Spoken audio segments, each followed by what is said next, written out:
The candles have burned down to stubs. The light in Catherine Howard's chamber is no longer warm. It is thin, trembling, uncertain, like the last breath of something that knows it is dying. She is 19 years old, and she can hear footsteps approaching her door in Hampton Court. Footsteps that do not belong to her ladies-in-waiting, do not belong to servants carrying food or fresh linens, do not belong to anyone who should be walking these corridors at 11 at night. Until approximately 6 hours ago, she was Queen of England and wife of Henry VIII, the most powerful woman in the kingdom, a girl who had risen from obscurity to wear the crown that Anne Boleyn had died for and Jane Seymour had died wearing. Catherine had stepped into a role already haunted by blood and childbirth and ruin. And for 16 months, she had learned how to hold herself in it, how to smile when her body wanted to shake, how to speak when fear rose in her throat, how to wear velvet and jewels like armor. Now she sits in her private chamber, forbidden to leave, surrounded by guards who will not meet her eyes, waiting for something she does not yet fully understand. The king has not come to see her. The king has not sent word. Henry, her husband of 16 months, the man who once called her his rose without a thorn, the man who showered her with jewels and praised her beauty to ambassadors as if she were proof of his own renewed youth, has locked himself away in his own rooms. He has been weeping for hours. She knows this because she can hear him. The royal apartments at Hampton Court are connected. Sound carries through walls built for grandeur rather than privacy. And Henry Tudor, King of England, is sobbing like a child who has discovered the world is not what he believed it to be. It is a sound that turns Catherine's stomach, not because she pities him, she cannot afford pity tonight, but because it means something has already been decided in a place she cannot reach. The footsteps stop outside her door. A knock follows, formal, official, the knock of someone delivering news that cannot be avoided. Enter. Catherine says, and her voice does not tremble. In 16 months, she has learned how to control her voice even when her heart is racing, even when fear claws at her ribs. A queen cannot sound afraid, not even when she is. The door opens. Archbishop Thomas Cranmer stands in the entrance, his face arranged into an expression of pastoral concern that does not reach his eyes. Behind him are guards, more guards than should be necessary for a simple visit from the Archbishop of Canterbury. Catherine sees them first, like a chill sliding under the doorframe. Their presence is not protection, it is containment. Your Majesty. Cranmer says, the title sounds different than it did this morning. This morning, it was acknowledgement. Now it sounds like accusation. I come on the king's business. Cranmer continues, there are matters that must be discussed at this hour. They are urgent. Catherine's hands are still. Her posture is still. Inside, something moves, an instinct like an animal waking in the dark. What matters? She asks. Cranmer steps fully inside, and the guards remain in the doorway, as if the room now belongs to the crown more than to its queen. They concern your conduct, he says gently, before your marriage to His Majesty. And during it, the words land like stones dropped into still water. Catherine feels the ripples spreading outward, consequences multiplying, inevitability taking shape. Someone has talked, someone has told. And everything she has built, everything she has survived to achieve, is beginning to collapse. What history often remembers about Catherine Howard is the execution. The blade, the scaffold, the speed with which a queen becomes a corpse. But the execution took seconds. The true destruction was slower. It was the 3 months before the axe fell, the psychological torture of isolation, interrogation, and the systematic dismantling of every relationship that had ever made her feel safe. Catherine would watch her world disappear piece by piece while she waited to learn whether she would live or die. Cranmer's voice remained soft, like a priest hearing confession. Your Majesty, he says, I must ask you about your time in the household of the Dowager Duchess of Norfolk, specifically, about your relationships with certain men who resided or worked there. I do not understand what you mean. Catherine replies, because sometimes the first defense is to force the accuser to speak plainly, to say the ugly thing out loud. Cranmer's eyes do not change. I think you do. He is holding papers, documents Catherine cannot read from across the room, but she can see the density of ink, the careful handwriting, testimonies, statements, names. We have received testimony from multiple witnesses. Cranmer says, testimony that describes conduct unbecoming of a maid, let alone a queen. What witnesses? Catherine asks. I am not at liberty to reveal their names at this time. Cranmer replies, But their accounts are detailed. They are consistent. They describe intimate contact between yourself and a man named Henry Mannix. And they describe a relationship of considerable intimacy with a man named Francis Derham. Catherine feels her throat tighten. She has not thought of Mannix in years. A music teacher. A tension that began as flattery and became something else. Something she did not have the language to refuse when she was a child, in a household where doors were loose and supervision was thinner than lace. And Derham, young, confident, visiting the girls' dormitory at night when the older women had retired. When the rules slept, the kind of secret that feels romantic at 16 and fatal at 19. Cranmer pauses, and they describe more recent conduct. Your Majesty, he says, conduct that occurred after your marriage to the king. That last sentence strikes like a physical blow. Before the marriage is dangerous, humiliating, ruinous, but perhaps survivable. Henry believed he married a virgin. Learning otherwise would wound his pride, and a wounded king can be deadly. But after the marriage, after the vows, after the crown, anything resembling adultery becomes treason. Treason means death. I have done nothing improper since becoming queen. Catherine says, carefully, because every word now is a stone placed on a scale. The witnesses suggest otherwise. Cranmer replies, there are accounts of private meetings with a gentleman of the king's privy chamber, a man named Thomas Culpeper. The name hangs between them. Thomas Culpeper, who had been kind when kindness was rare. Thomas Culpeper, who looked at her the way Henry once looked at her, before age and illness turned affection into possession. I have had conversations with Master Culpeper. Catherine says, as I have spoken with many gentlemen of the court, there is nothing improper in conversation. Cranmer's tone remains calm. The conversations were private. They occurred at night. They were facilitated by Lady Rochford, who kept watch while you and Master Culpeper were alone together. Lady Rochford, Jane Boleyn, widow of Anne Boleyn's brother, a woman already marked by another queen's fall. A woman who knew exactly how quickly favor turned into execution. Cranmer tilts his head slightly. Tell me, Your Majesty, what requires a lookout if nothing improper is occurring? Catherine opens her mouth and finds nothing that will save her. There is no answer that will satisfy him, because he is not here to be satisfied. He is here to build a case. I will ask you, Cranmer continues, to provide a full account of your conduct, both before your marriage and during it. You may write it yourself or dictate it to a secretary, but it must be complete. His Majesty requires complete honesty. He lets the silence stretch, then adds, almost kindly, and if your account does not match the testimony we have received, there will be further questions. There are methods for determining truth when accounts conflict. His voice does not harden, but the implication does.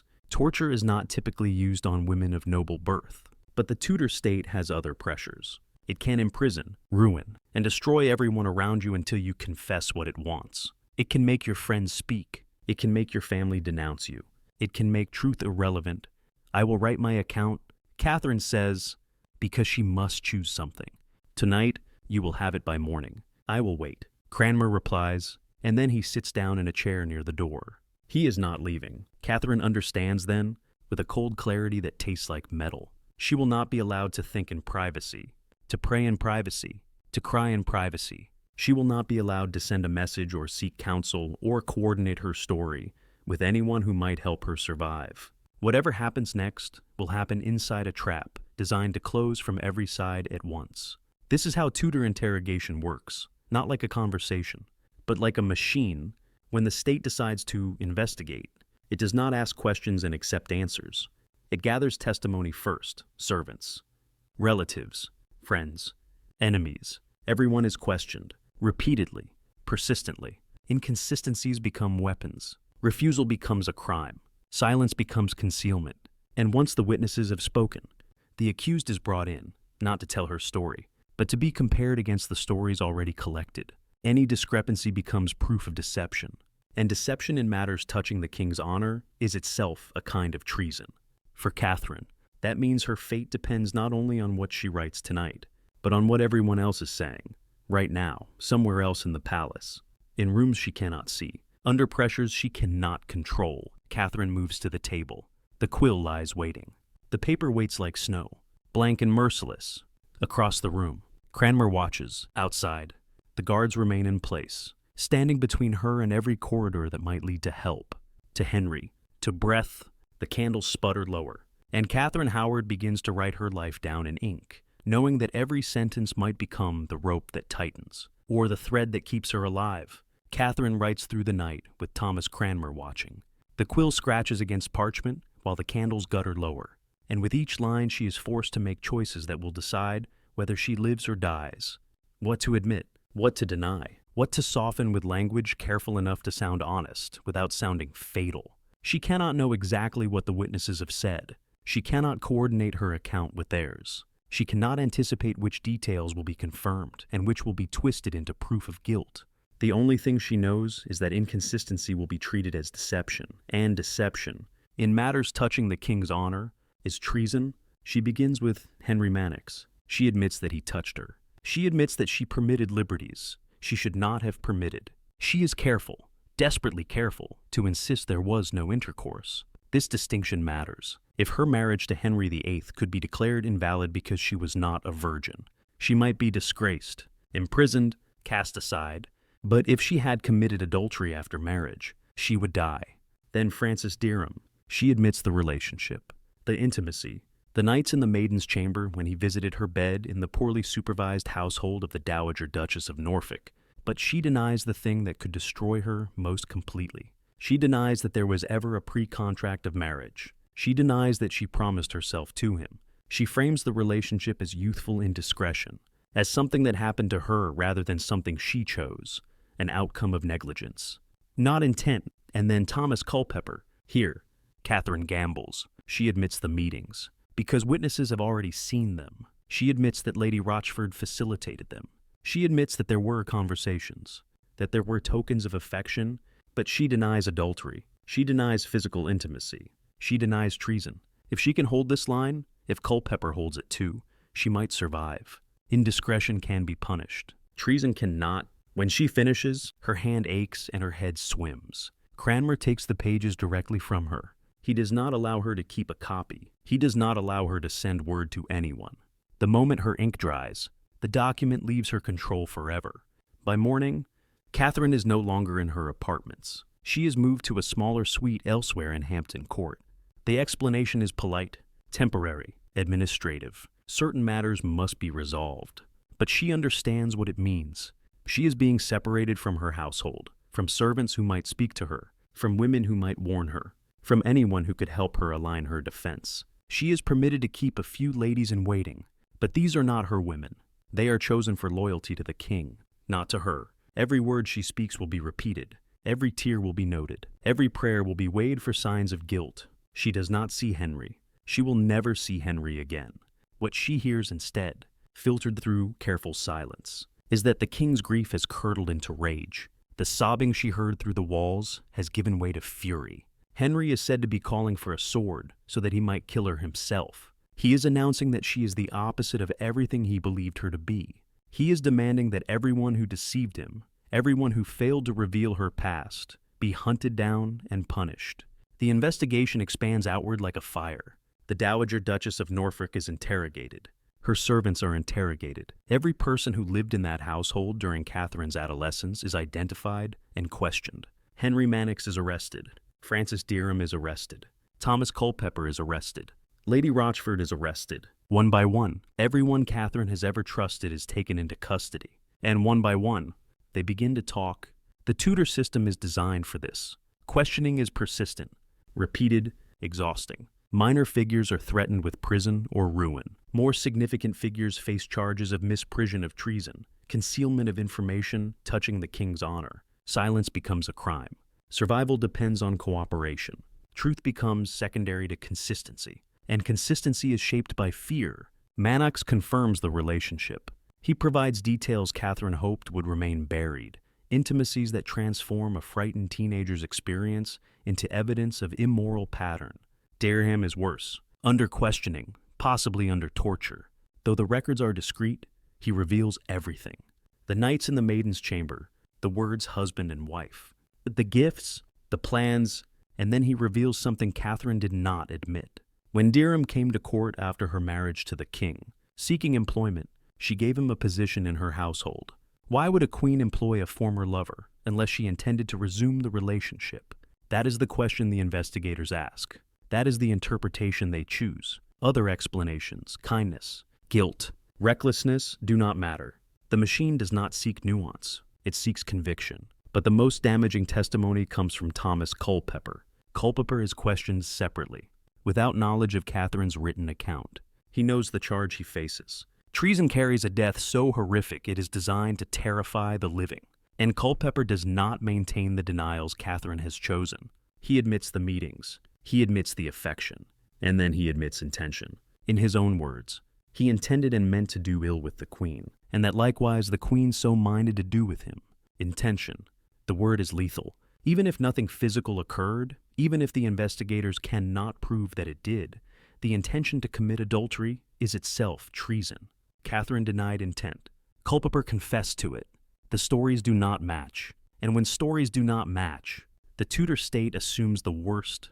On November 22nd, 1541, Catherine learns how far she has fallen. A delegation arrives to inform her that she is no longer queen. By order of the Privy Council, acting on the king's authority, she is stripped of her royal title. She is no longer entitled to honorifics, deference, or protection. She is Catherine Howard again, the obscure girl from a chaotic household who briefly wore a crown. They tell her she is being moved. Not to the Tower, not yet. To Sion Abbey, a former monastery converted to secular use. There she will be held while the investigation continues and her fate is determined. What will happen to me? Catherine asks. No one answers. Perhaps they do not know. Perhaps they do not want to tell her. The journey to Sion is short, but every mile carries her further from the life she knew. At the abbey, she is given rooms, servants, adequate food. The accommodations are not cruel. The isolation is no visitors, no letters, no news except what guards and officials choose to filter through. She does not know what is happening to the people she loves. She does not know whether Culpeper is alive or dead, whether Lady Rochford still speaks coherently, whether her family is trying to save her or has already abandoned her. What she knows is that every day she survives is a day closer to resolution. Either she will be pardoned, Henry is unpredictable, capable of sudden mercy, or she will be condemned. The waiting is the torture. There is a particular cruelty and uncertainty in waking each morning, not knowing whether the next knock brings salvation or death. Catherine spends 10 weeks in that suspended horror, watching winter close in, celebrating Christmas alone, marking the new year of 1542 without knowing whether she will live to see its end. While she waits, London moves toward blood. On December 1st, 1541, Francis Dereham and Thomas Culpeper are tried for treason. The trial is brief. The confessions have already been extracted. Both are found guilty. Both are sentenced to death. Culpeper, because he is a gentleman, is granted a mercy. His sentence is commuted to beheading. Dereham is not. On December 10th, both men are executed at Tyburn. Culpeper dies first. He kneels, prays for the king and queen, places his head on the block. One stroke, it is over. Dereham's death is designed to be remembered. He is hanged until nearly dead, cut down while still breathing, disemboweled, emasculated, quartered. The law's cruelty is deliberate. It is meant to teach. Catherine does not see these executions, but she learns of them. Someone ensures she knows how the men who loved her died. Their heads are mounted on spikes on London Bridge, where they will rot for months, a permanent warning of the cost of affection. Catherine understands now what the investigation has become. Men have already died, and the machine is not finished. The weeks that followed Dereham and Culpeper's deaths passed in a suspended nightmare. Catherine knew now that her case was considered serious enough to execute men. Whatever mercy Henry might have been capable of in the first shock of betrayal, whatever grief might once have softened his anger, had cooled into something colder and more deliberate. And yet, she had not been formally charged. She had not been tried. The machinery of Tudor justice moved slowly, and every day that passed without a summons was another day of survival. She tried to hope. She wrote letters, pleases, explanations, prayers committed to ink, none of which were delivered. She begged for the chance to speak to the king directly, to throw herself on his mercy, to remind him of the girl he once adored. The opportunity never came. Henry remained distant, unreachable, sealed away behind layers of court and pride. As Catherine waited, she watched another fate unfold as a warning of her own. Lady Rochford, Jane Boleyn, the widow of Anne Boleyn's brother, had been arrested alongside her. As the intermediary who facilitated Catherine's meetings with Culpeper, her guilt, if Catherine was guilty, was unquestionable. But something had broken in Lady Rochford under interrogation. The pressure, the isolation, the knowledge of what awaited her, whatever strength she once had fractured. By December, she was raving, incoherent, unable to understand the charges against her or participate in her own defense. English law did not permit the execution of the insane. This presented a problem for Henry VIII. He wanted Lady Rochford dead. He wanted everyone connected to Catherine's fall destroyed. But the law, inconveniently, stood in the way. The solution was characteristically Tudor. Parliament passed a special act declaring that insane persons could be executed if their crimes warranted it. The law was changed, not in general, but specifically to permit Lady Rochford's death. Catherine learned of this, and she understood what it meant. If Parliament could change the law to kill Lady Rochford, it could change the law to kill her. There were no protections left, no appeal, no escape. The only remaining question was when. The answer came on February 10th, 1542. A delegation arrived at Sion Abbey to inform Catherine that she was being moved again. This time, the destination was the Tower of London. The Tower was where traitors went to die. Anne Boleyn had spent her final days there. Lady Jane Grey would one day follow. The Tower's reputation was earned through centuries of imprisonment and execution, a place where queens lost their heads and royal displeasure found its final expression. Catherine had known this moment was coming, but knowing and experiencing are not the same. When she heard the words, something collapsed inside her, a hope she had never fully admitted she still carried. By all accounts, she did not collapse outwardly. She maintained her composure. She entered the barge that would carry her along the Thames with dignity and tact. The journey was deliberate. She passed under London Bridge, where the heads of Derham and Culpeper still rotted on their spikes. The sight was not accidental. It was a final lesson, a reminder of what her choices, her affections, her trust had cost. She entered the Tower through the Watergate. Later known as Traitor's Gate, she was escorted to the rooms where she would spend her final days, and then she prepared to die. What Catherine did next is one of the most haunting details preserved in the historical record.